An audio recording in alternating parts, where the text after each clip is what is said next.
Assalamualaikum warahmatullahi wabarakatuh. Waalaikumsalam warahmatullahi wabarakatuh. Bagaimana kabarnya anak hari ini?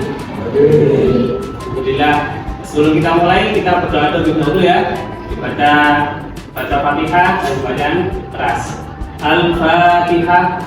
A'udzu billahi minasy syaithanir rajim. Bismillahirrahmanirrahim. Alhamdulillahi rabbil alamin. Ar-Rahmanir Rahim. Maliki yaumiddin. Iyyaka na'budu wa iyyaka nasta'in. Ihdinas siratal mustaqim. Siratal ladzina an'amta 'alaihim ghairil maghdubi 'alaihim waladdallin.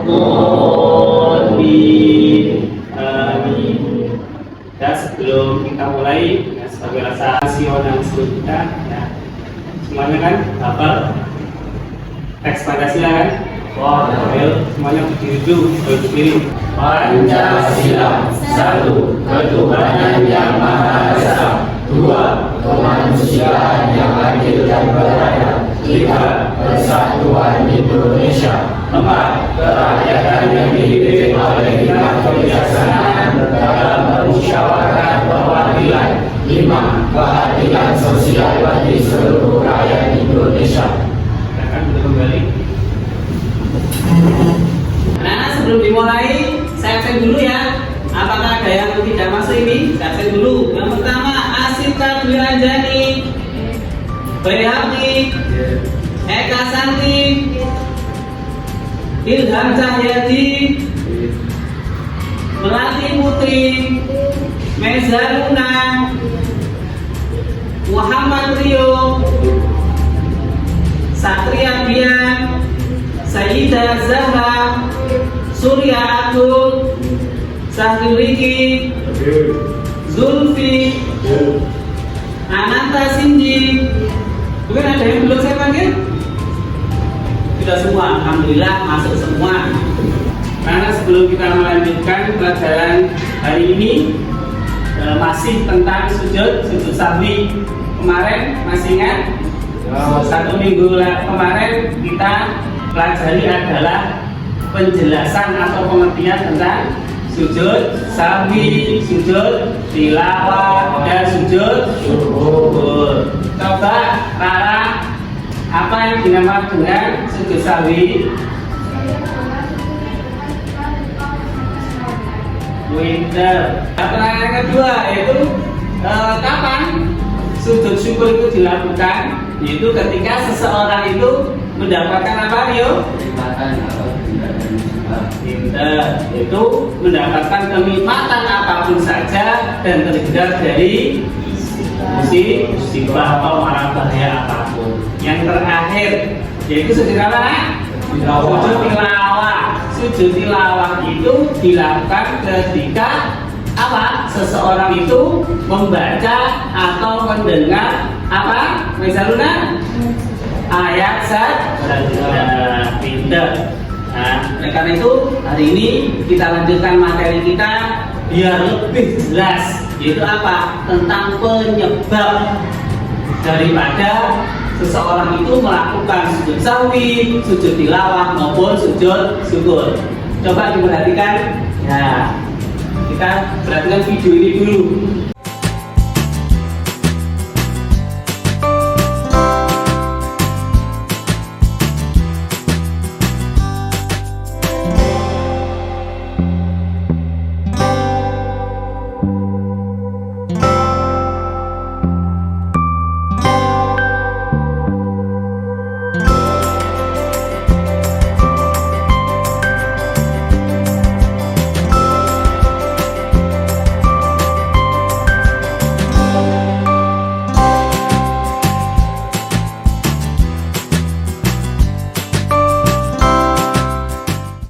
Dan setelah kalian melihat video yang ditayangkan, pasti sudah ada gambaran pada kita kenapa alasan atau penyebab daripada seseorang itu harus melakukan sujud sahwi, melakukan sujud tilawah maupun melakukan sujud syukur, yaitu diantaranya satu penyebab daripada sujud sahwi, yaitu contoh apa, ragu di dalam rokaat, jumlah rokaat dalam sholat fardu.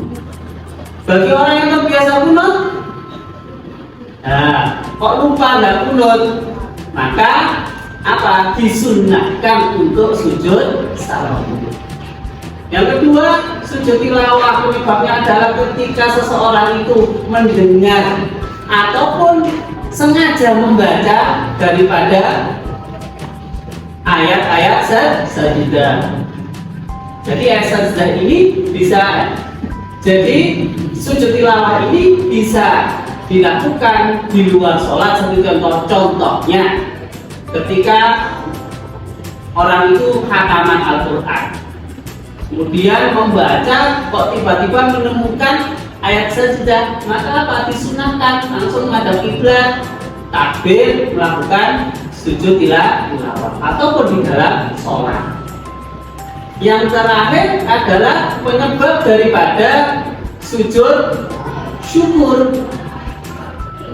Ketika seseorang itu mendapatkan kenikmatan yang luar biasa yang diberikan oleh Allah dan terhindar daripada bahaya apapun saja, itu penyebabnya. Sehingga apa, kalau seseorang itu mendapatkan itu semua, maka apa, sunnah, sangat dianjurkan sekali untuk melakukan sujud syukur.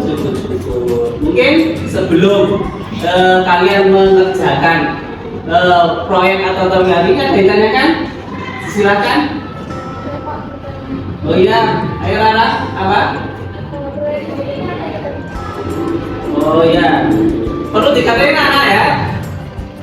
Proyek yang kita kerjakan pada pertemuan kali ini, ya, yang membahas tentang penyebab atau alasan daripada mengerjakan sujud apa, sujud sahwi, sujud tilawah dan sujud syukur adalah kita nanti kamu bekerja kelompok, berdiskusi apa di situ, nanti kamu membuat desain, membuat seperti mading, nah, dibuat apa, infografis di situ. Nah, yang isinya adalah kamu tuliskan, ya, kamu cari sumber dari mana, kamu tuliskan apa penyebab daripada sujud sahwi, penyebab daripada sujud tilawah, dan penyebab daripada sujud syukur. Paham ya?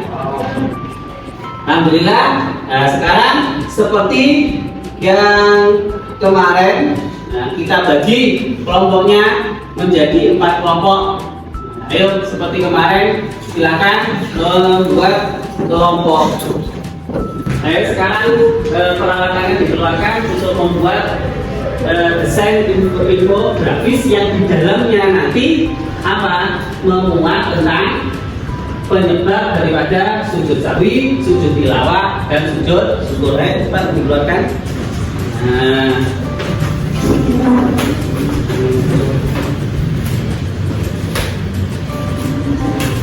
jadi peralatan sudah siap?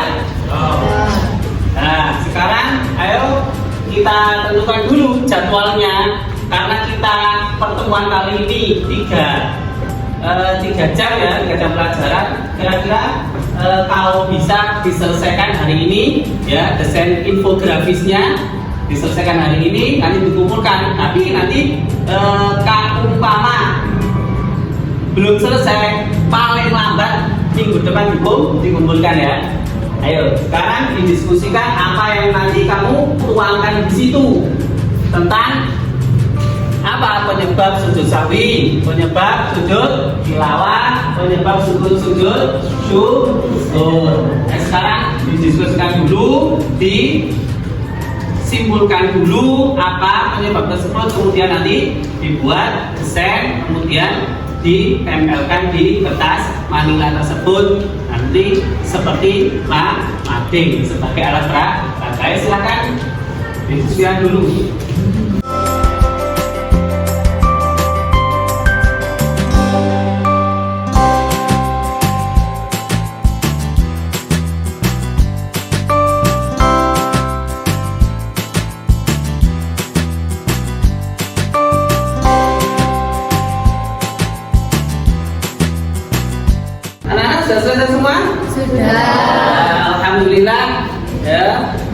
hari ini bisa berjalan dengan lancar. Silakan masing-masing perwakilan kelompok dikumpulkan ke depan. Saya nilai perwakilan kelompoknya, silakan.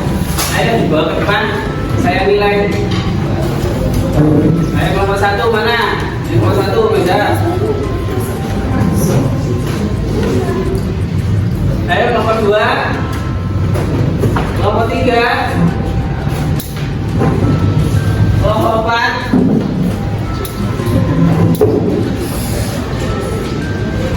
Dulu ya sebentar,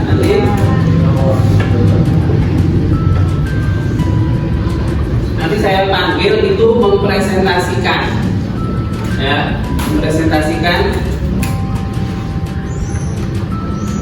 Satu, ini sudah bagus, silakan dipresentasikan ke depan. Ayo maju nomor 1. Ayo maju nomor 1. Assalamualaikum warahmatullahi wabarakatuh. Hari ini saya ingin mempresentasikan penyebab sujud sahwi, sujud tilawah, dan sujud syukur. Penyebab sujud sahwi adalah saat lupa jumlah rakaat sholat, saat lupa membaca kunut bagian terdasar kunut, dan saat lupa tasyahud awal. Terima kasih untuk kelompok 1 sudah mempresentasikan. Coba yang dipresentasikan teman dari kelompok 1 mungkin ada yang menanggapi. Apa sudah lengkap atau ada yang menambahkan? Silakan menambahkan. Ayo. Kelompok 2 ada tambahan dari kelompok 1? Nah, kelompok 3? Kelompok 4? Ya, alhamdulillah bagus. Untuk kelompok 1 itu sudah lengkap, yaitu penyebabnya sudah ada. Penyebab dari mulai sujud sahwi, sujud tilawah, sujud syukur, dan di situ sudah diterangkan juga apa ayat-ayat sajadahnya. Kita beri oplos yang mulia.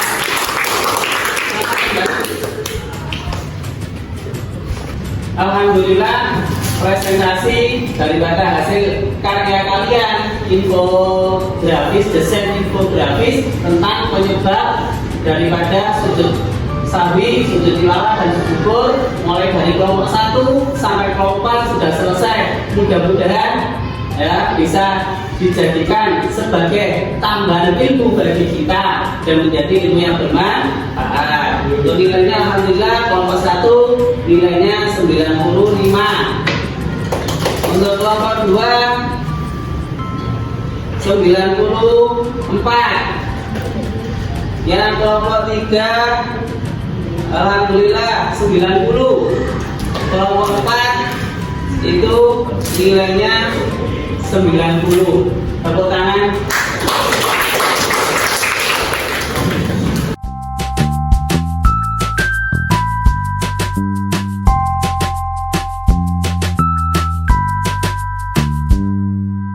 Alhamdulillah anak-anak, untuk pertemuan kali ini yaitu membahas tentang penyebab daripada sujud syukur, sujud tilawah maupun sujud sahwi sudah selesai dan kalian semua sudah mengerjakan dalam bentuk desain grafis.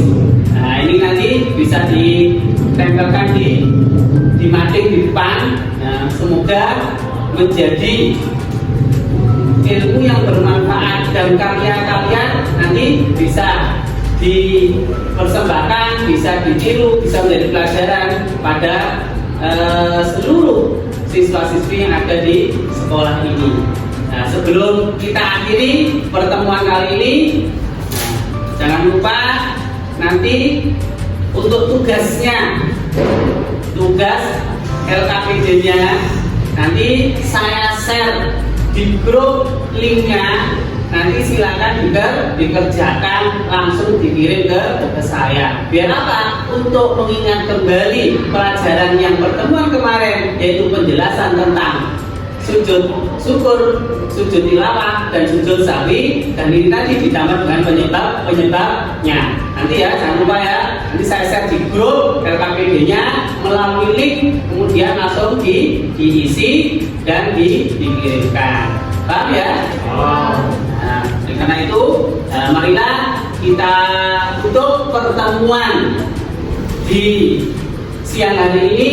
Mudah-mudahan ilmu yang kalian pelajari hari ini menjadi ilmu yang bermanfaat. Amin ya rabbal alamin. Kita berdoa terlebih dahulu agar pertemuan kita ini membawa barokah. Al-Fatihah. Bismillahirrahmanirrahim.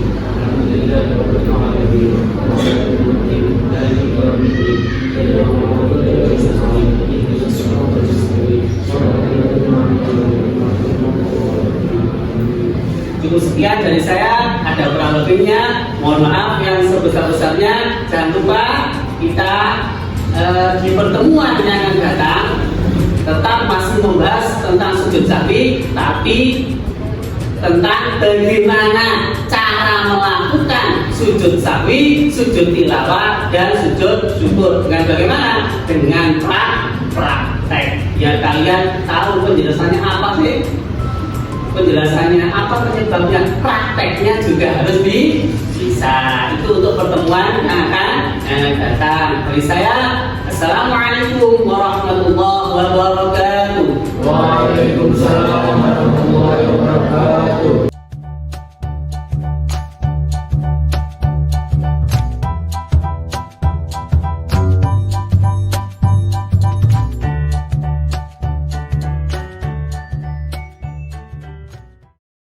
Assalamualaikum warahmatullahi wabarakatuh. Waalaikumsalam warahmatullahi wabarakatuh.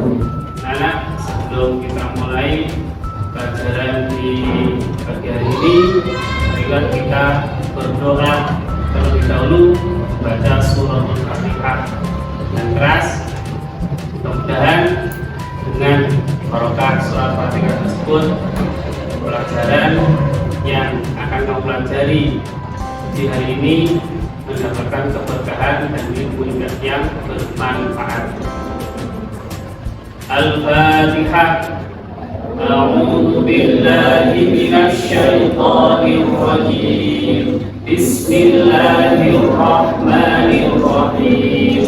Alhamdulillahi rabbil alamin. Ar-Rahmanir Rahim. Maliki yaumiddin. Iyyaka na'budu wa iyyaka nasta'in. Ihdinas siratal mustaqim. Siratal ladzina an'amta 'alaihim ghairil maghdubi 'alaihim waladdallin. Sebelum kita mulai pelajaran lagi, untuk meningkatkan rasa kebangsaan kita baca teks Pancasila. Silakan berdiri semua. Pancasila. Satu, ketuhanan yang maha esa. Dua, kemanusiaan yang adil dan beradab. Tiga, persatuan Indonesia. Empat, kerakyatan yang dipimpin oleh hikmat kebijaksanaan dalam permusyawaratan perwakilan. Lima, keadilan sosial bagi seluruh rakyat Indonesia. Silakan duduk kembali. Absensi dulu ya. Asita Juyajani, Baihaqi, Eka Sari, Ilham Cahyati, Melati Putri, Mezaluna, Muhammad Rio, Satria Bian, Sayyidah Az-Zahra, Surya Agung, Syahbil Riki, Zulfi Eka, Ananta Sindi, Laila Kamilatuz Zahra, Ada yang perlu dipanggil? Sudah semua ya? Sudah semua yang nggak masuk pinggir ya. Sudah. Alhamdulillah di pertemuan yang kedua ini tentang P5 yang kemarin apa? Temanya adalah gaya hidup berkelanjutan dengan mengambil topik apa? Lingkungan bersih akan membuat hidup kita menjadi sehat dan nyaman. Anak-anak, proyek dari profil P5 ini ya, yang kita ambil adalah menjaga kebersihan lingkungan sekolah. Kemarin di pertemuan awal sudah Bapak kenalkan, yaitu tentang gaya hidup berkelanjutan sesuai dengan topik yang kita ambil di semester ini. Nah, pengenalan mulai dari awal kemarin sampai habis. Nah, sekarang kita masuk pada season kedua, yaitu tentang kontekstualisasi. Kontekstualisasi P5. Perlu diperhatikan sebelum nanti kalian mengerjakan tugasnya tentang kontekstualisasi ini, diperhatikan dulu. Yang pertama adalah memahami makna kebersihan dalam lingkungan hidup. Apa sih makna kebersihan dalam lingkungan hidup itu? Yaitu kebersihan lingkungan hidup adalah upaya menjaga dan merawat kondisi alam sekitar agar tetap bersih, sehat, dan berkelanjutan. Ini mencakup pengelolaan sampah, pemeliharaan kebersihan air, udara, serta tanah, serta pengurangan polusi dan perlindungan flora dan fauna. Memahami pentingnya kebersihan lingkungan hidup adalah langkah awal menuju kehidupan yang lebih berkelanjutan dan seimbang. Kebersihan lingkungan hidup merujuk pada upaya menjaga kebersihan dan kesehatan lingkungan di sekitar kita, terutama di sekolah. Lingkungan hidup meliputi segala hal yang ada di sekitar kita, baik alam maupun buatan manusia. Hal ini mencakup udara, air, tanah, tumbuhan, hewan, dan manusia yang hidup di dalamnya. Maka kebersihan lingkungan hidup sangatlah penting untuk menjaga kesehatan dan keseimbangan ekosistem serta mencegah penyebaran penyakit. Maka dapat disimpulkan anak-anak, dalam menjaga kebersihan lingkungan hidup, setiap individu memiliki peran dan tanggung jawab. Dengan menjaga kebersihan lingkungan hidup, kita dapat mencegah penyebaran penyakit, menjaga kualitas udara dan air, serta menjaga keseimbangan ekosistem.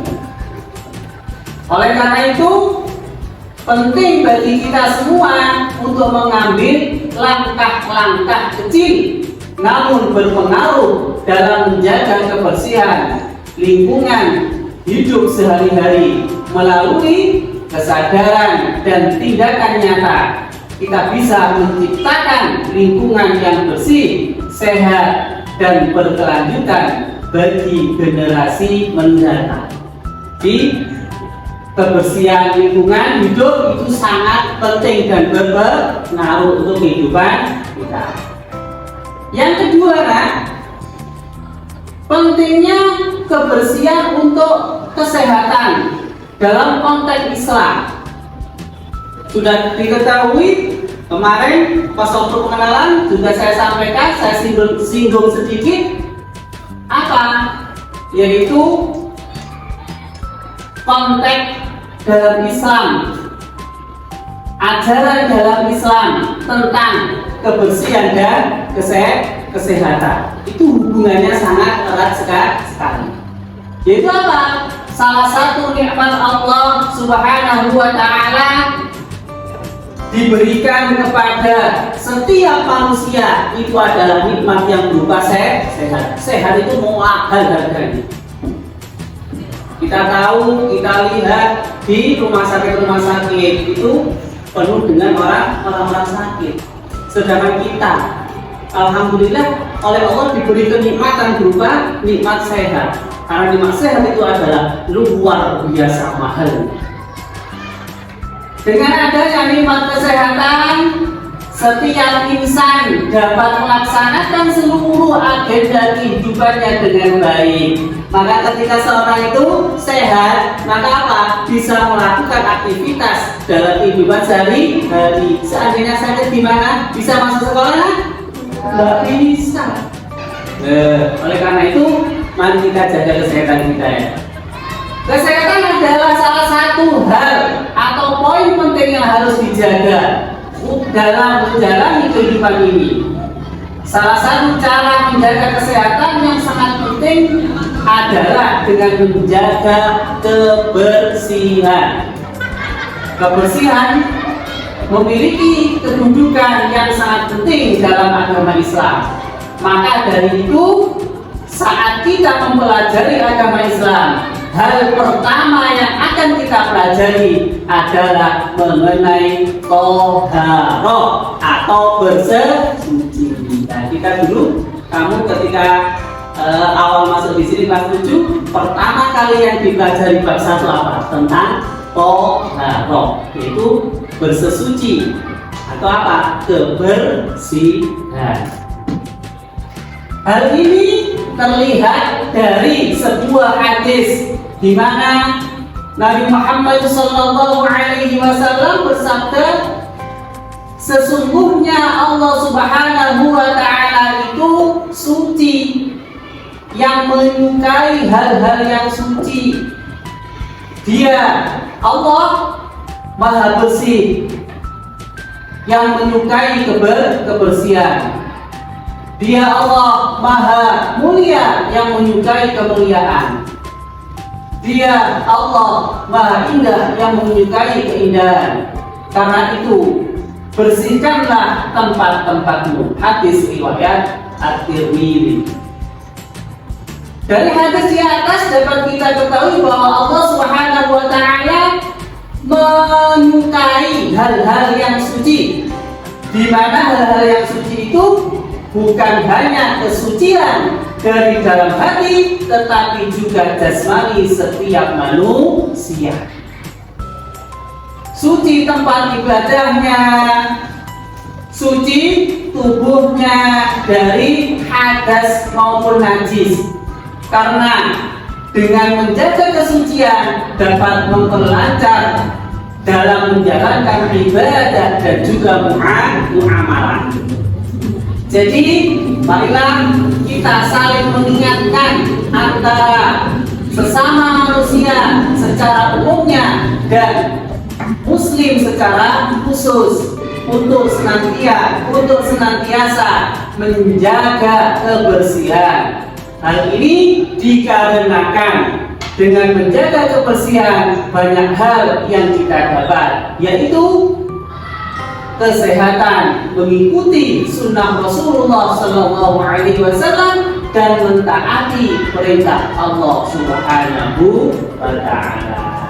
Jadi penting sekali ya, kesehatan itu mahal harganya. Yang berikutnya yaitu lingkungan kotor akan membuat belajar itu tidak nyaman. Contoh di kelas kalian ketika mau pelajaran, banyak sampah-sampah bekas makanan kalian berserakan. Kira-kira nyaman enggak? Tidak. Oleh karena itu apa? Kegiatan belajar mengajar dapat dipengaruhi oleh lingkungan sekitar, yaitu lingkungan bersih. Maka dapat meningkatkan konsentrasi belajar sehingga konsentrasi berpikir lebih luas. Begitu juga sebaliknya, lingkungan kotor maka dapat menurunkan konsentrasi kerja otak Sehingga jika lingkungan kotor, maka konsentrasi berpikir akan menurun karena konsentrasi otak tidak terletak dari lingkungan. Lingkungan kelas yang bersih merupakan salah satu faktor timbulnya minat belajar bagi seorang pelajar untuk mengembangkan segala potensi yang ada di dalam dirinya. Maka dengan keadaan lingkungan yang bersih, dengan mudah kalian sebagai pelajar dapat berpikir, berkreasi, dan mampu secara aktif dikarenakan lingkungan belajarnya bersih dan sangat mendukung. Tetapi sebaliknya, jika lingkungan belajar itu kotor, tentunya akan menimbulkan kemalasan dan membosankan saat belajar. Seorang pelajar tidak akan muncul rasa semangat belajarnya yang ada pada dirinya yang dapat mempengaruhi minat belajar. Itu jika lingkungan atau tempat belajar kalian kotor. Oleh karena itu, jangan sampai ya, ketika mau pelajaran dilihat dulu di kelasnya, ya, mau masuk dan juga ada sampah-sampah atau tidak. Kalau ada sampah-sampah, silakan dibersihkan, kemudian baru masuk melaksanakan kegiatan belajar. Biar apa? Biar nyaman dan mudah berkonsentrasi. Kita tentunya tidak mau melihat kelas yang kotor, kumuh, dan penuh dengan sampah yang membuat suasana belajar menjadi tidak nyaman. Maka dari itu, demi terciptanya kelas yang bersih, sehat, dan indah, sebaiknya kita melakukan upaya-upaya yang bersifat mengatasi masalah tersebut, yaitu diantaranya dengan membersihkan kelasnya setiap hari. Oleh karena itu, kita harus saling bekerja sama antara seluruh warga yang ada di sekolah ini, baik gurunya maupun siswa-siswinya, dalam lingkungan sekolah ini. Untuk apa? Untuk saling menjaga kebersihan di lingkungan sekolah ini maupun di lingkungan sekitar kita. Nah, mungkin sampai sini dulu yang dapat saya sampaikan. Mungkin ada pertanyaan? Tidak ya? Kalau tidak ada, silakan. Kemarin sudah saya kasih tahu kan, membawa HP dan alat tulis. Tujuannya apa membawa HP? Bukan untuk mainan ya, bukan untuk game, tapi apa? Untuk menganalisis, cari sumber yang ada di Google. Silakan, tugasnya yang pertama menganalisis, yaitu menganalisis apa? Dampak lingkungan bersih akan membuat hidup kita sehat dan nyaman. Sekali lagi, menganalisis apa? Cari dampak lingkungan bersih akan membuat hidup kita sehat dan nyaman. Yang kedua, tugasnya nanti cari di internet, kemudian nanti hasilnya ditulis di bukunya masing-masing nanti dipresentasikan ya, nanti ya. Yang kedua adalah mencari dalil-dalil atau referensi yang kuat tentang apa? Kebersihan sangat penting untuk kehidupan manusia. Adakah dalilnya? Apakah membuat sendiri mengada-ngada? Maka apa? Harus diperkuat dengan dalil, baik itu Al-Quran maupun hadis atau referensi dari para pakar ilmu. Dilihat nanti dicari di internet dampak lingkungan bersih yang akan membuat hidup kita sehat dan nyaman, dan beserta dalilnya atau referensinya. Paham ya? Ayo sekarang silakan ya, HP-nya dikeluarkan. Ayo untuk mencari tugas tersebut, kemudian ditulis ya, ditulis di buku tulisnya masing-masing. Ayo anak-anak berkelompok seperti kemarin ya. Ada berapa kelompok? 4 kelompok. Silakan berkelompok dan kelompoknya masing-masing. Silakan mencari tugas tersebut, ditulis, nanti dipresentasikan. Ayo cepat. Ayo.